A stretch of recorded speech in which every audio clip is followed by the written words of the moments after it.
Assalamualaikum warahmatullahi wabarakatuh. Perkenalkan, nama saya Deviana, NIM 101241010037. Saya dari Fakultas Ekonomi dan Bisnis, Prodi Manajemen. Mata kuliah Ekonomi Makro, dosen pengampu Dr. Haji Agus Maulana SEMM. Di sini saya akan menjelaskan tentang solusi ekonomi masa depan. Menurut Wimbo Santoro 2020, belakangan ini terjadi perkembangan luar biasa di bidang informasi dan komunikasi teknologi yang telah menyebabkan peningkatan pesat dalam penetrasi internet dan smartphone. Fenomena ini telah mengubah bagaimana konsumen berperilaku berharap untuk melakukan berbagai keuangan dan non-keuangan. Fenomena ini telah mengubah bagaimana perilaku dan berharap untuk melakukan berbagai keuangan dan non-keuangan kegiatan. Inovasi teknologi akan memenuhi kebutuhan konsumen dengan kenyamanan, kecepatan, akurasi, kemudahan akses, dan efisien dalam melakukan setiap aktivitasnya. Ini adalah indikasi bahwa saat ini hidup di tahap awal revolusi digital. Revolusi ini bergerak cepat mengubah struktur ekonomi dan sistem keuangan secara global tersebut di Indonesia. Satu dekade yang selalu lembaga jasa keuangan tradisional seperti bank dan perusahaan pembiayaan mendominasi jasa keuangan. Kekuatan teknologi untuk meningkatkan kecepatan dan transportasi, mengurangi biaya, dan menyediakan akses bagi masyarakat yang kurang terlayani secara finansial telah menciptakan revolusi digital dalam keuangan sektor.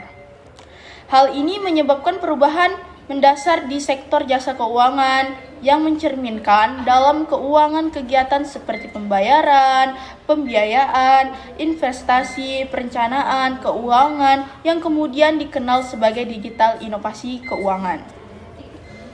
Pesatnya berkembang digitalisasi keuangan itu merupakan suatu keniscayaan. Industri keuangan tradisional telah ditantang untuk meningkatkan kapasitasnya untuk beradaptasi dengan global baru, inovasi digital transformasi dalam industri keuangan tradisional. Tidak hanya didorong oleh efisien, tetapi juga keinginan untuk menghindari eksodus nasabah exiting yang menurut keuangan yang lebih nyaman dan efisien proses transaksi. Perkembangan teknologi ini juga bisa memunculkan model bisnis baru di Indonesia.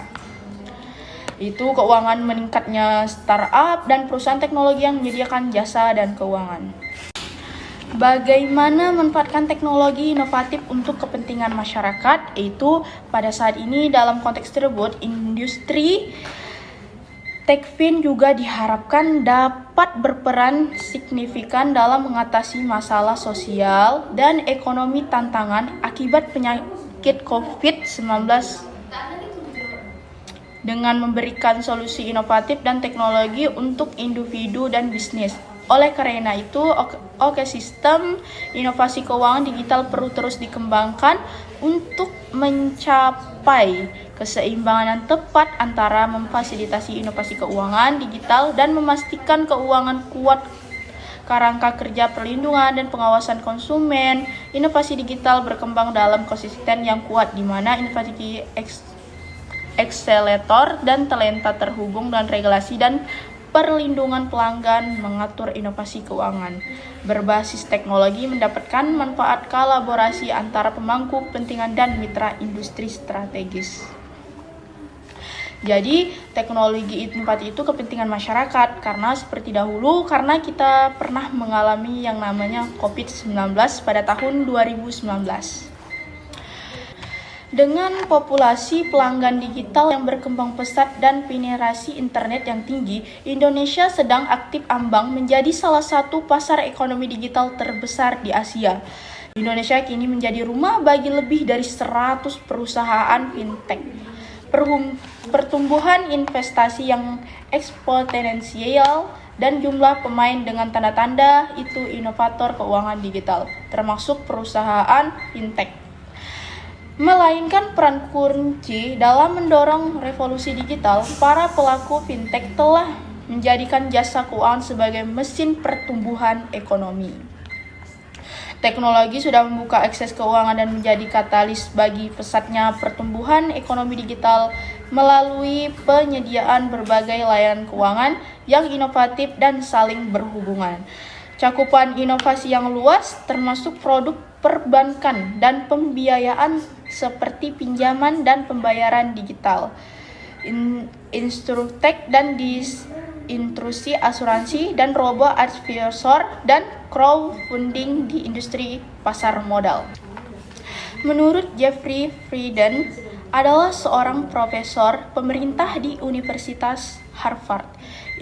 Ekonomi politik adalah integrasi faktor politik dan ekonomi dalam analisis tentang masyarakat modern, karena hampir semua orang akan setuju bahwa politik dan ekonomi saling terkait secara rumit dan tidak dapat ditarik kembali. Politik pendekatan ini tampaknya wajar. Ia telah membuktikan dirinya kuat dan memahami pemerintahan masyarakat. Politik pendekatan ini tampaknya wajar. Ia telah membuktikan dirinya kuat dan memahami pemerintah dan masyarakat. Itu juga bisa menjadi alat yang ampuh bagi yang tertarik untuk mengubah pemerintah dan masyarakat. Pembuatan kebijakan harus mengingatkan pelajaran penting hal ini saat global menangani pandemi COVID-19.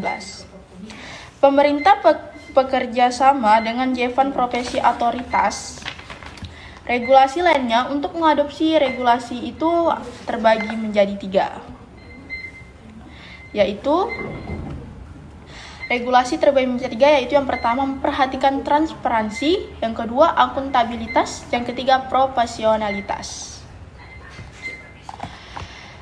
Yang tepat sasaran terhadap kebutuhan penduduk mengajukan agenda ini membuktikan penguat kapasitas regulasi dan otoritas akreditasi. Badan pengatur harus bermain peran sentral dalam memastikan bahwa sektor publik dan swasta profesional yang kompeten, cukup berpengalaman, dan mematuhi standar yang disepakati relatif terhadap ruang lingkup patatik dan kompetensi yang diabdikan dalam peraturan dan norma legislatif.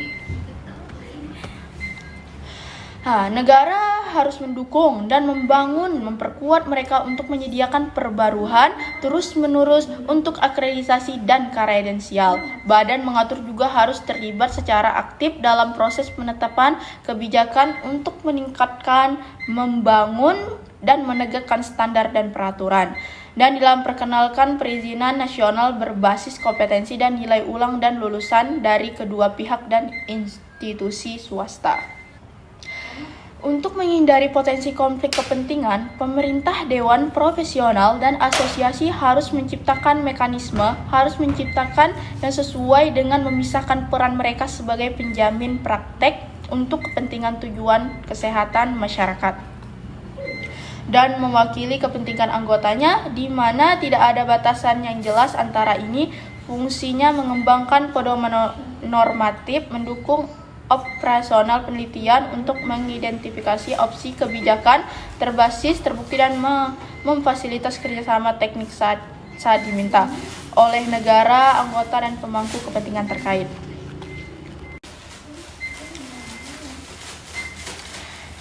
Mengembangkan pedoman normatif, mendukung operasional penelitian untuk mengidentifikasi opsi kebijakan terbasis bukti, dan memfasilitasi kerjasama teknis saat diminta oleh negara, anggota, dan pemangku kepentingan terkait. Ini tanggung jawabnya dalam mencakup pendidikan tenaga kesehatan, tindakan pencegahan untuk keselamatan dan melindungi tenaga kesehatan, mengoptimalkan ruang lingkup praktik kader yang berbeda, menyebarkan berbasis bukti dan strategi retensi, pengarusutamaan gender dan kesediaan aksesibilitas, penerimaan, kontrol kualitas, dan pendekatan, meningkatkan kinerja termasuk penguatan regulasi publik. Sekian presentasi saya pada hari ini. Wabillahi taufik walhidayah. Wassalamualaikum warahmatullahi wabarakatuh. Fekon hebat, Unisi berjaya dan gemilang.